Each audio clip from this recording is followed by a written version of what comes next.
Hi, this is Lisa McManus from America's Test Kitchen Gearheads, and I'm here to answer some of your questions and comments that you left on our bread making video.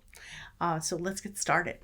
If Lisa's going to use a preheated combo cooker, which is this Dutch oven that I used, a little black one, it's called a combo cooker because the bottom is a saucepan and the top turns into a skillet.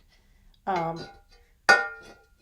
like this thing because it's black, it's not enameled, it's uncoated cast iron, and it never damages the enamel. Sometimes, it's not damaged, but you get sort of a blackening on your surface of your enamel of your Dutch oven. And I like that one because it doesn't show. But she says, why doesn't she put the bread on the flat part and use the deep part as the cover?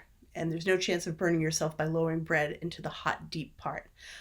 I'm not really worried about burning myself. I've done this a ton. I've used the regular Dutch ovens, and so I tend to drop it in, and I find it easier to lift the flat skillet part, which is not so heavy. But plenty of people do it the other way. Doesn't matter. Do it however you like it, and it works. Tim Millette asks, why did you both oil the parchment? I've never had a problem with parchment sticking. Now, I didn't know either, to come to think of it, so I asked our deputy food editor for Cooks Illustrated, Andrea Geary, who is a very accomplished bread baker who makes the most gorgeous sourdough you've ever seen. And she said, some brands of parchment paper don't stick without oil, but plenty do. I've also doubted our advice, she says, and ended up with more dietary fiber than intended, which I thought was pretty funny. I am going to keep oiling the parchment. I don't know about you. Okay, Carlos Rodriguez asked,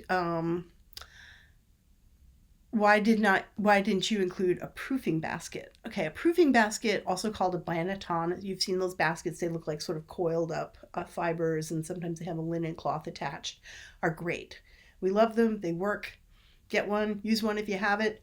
We find that just using a colander and an old dish towel that's made of preferably linen or cotton, and I have two sizes, depending on the Dutch oven I'm using. I'll use either one.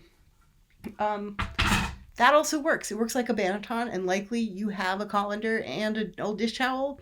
So it's one piece of equipment you don't absolutely have to have. If you want one, if you have one, use it. If you don't, your colander and a towel that's well floured works just as well, and, nice to have multi-purpose equipment. Georgia asks, I tried to find a bread maker review but couldn't find one. Have you done one? We have. We actually have tested bread makers in the past. We didn't love them, and it's because mostly they work only with their own recipes. You can't just put any bread that you come across that you want to make in there and have it work. They tend to be large and expensive, and honestly, the bread isn't amazing. It's just okay. It's nice to have fresh bread, but it didn't knock us out, any of the ones we tried. That said, we know that people who make gluten-free bread actually really like them because it helps the bread hold its shape while it's baking, and it really helps them out with making fresh, nice tasting gluten-free bread. We are going to go back and review bread makers probably in the next year. So, sure, we'll give them another chance. We always want to check our premises about, whether we don't like something. But, that's why. You don't need it. You don't need the space for a bread machine. You don't need to spend the money on it. The simple things that we showed you in this video will get you there without a big extra appliance you don't really need that only does one thing. Jake asks about feeding a mature starter for sourdough. And we always talk about feeding it, but we don't say what we're feeding it.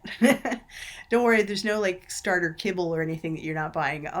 It's just flour and water. So if you presumably created a sourdough starter, you tend to take part of that. For the little tiny starter that we started during quarantine, it only uses a tiny amount of flour, so it's not using a lot of resources, because with sourdough starter, you take out some of it, you put in fresh flour and water in equal proportions, mix it together with some of the starter, discard the rest. And if you're making these big starters, you're throwing away a lot of flour or making just a ton of discard, or using a lot of flour to keep it fed.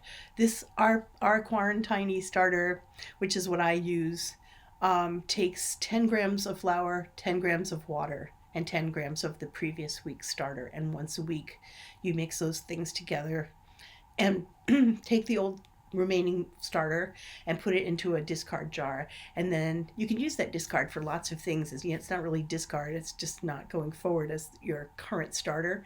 You can make pancakes and biscuits and all kinds of great things. We have recipes for all those things.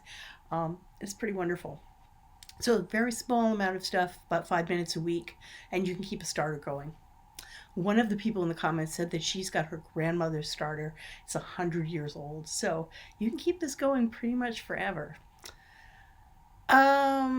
Okay. Henry asks, what's that rack over the left side of my sink hanging off the shelf? It looks like it has some S hooks. Is that some sort of drying rack? Yeah, that's what it is. It's kind of a DIY drying rack. It's just one of those little slide on shelves that you can get at places like the Container Store. It's made out of steel. And we just use it for extra drying rack space. It hangs over the sink. So that's what that is.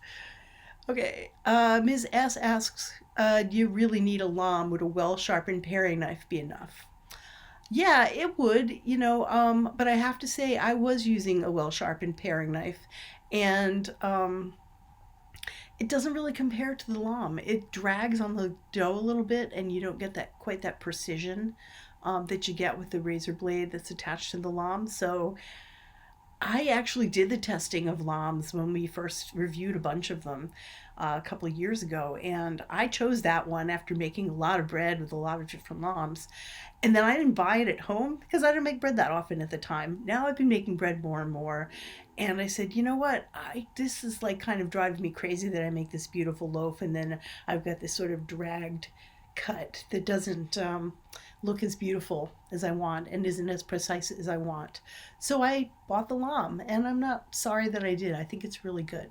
So, okay, Lisa Molinar says, I'm so intimidated by making bread, and so she was, thanking us for the video, and a couple other people said the same thing. They were kind of intimidated about starting, and I just want to say, start, just do it. It's the ingredients are cheap: flour, water, salt, yeast. Super simple. I mean, I wouldn't start with sourdough because you have to first cultivate a sourdough starter and then make the bread. Start with something like the bread Hannah did, the almost no knead bread. It's super easy, super simple. Anyone can do it. If I can do it, you can do it.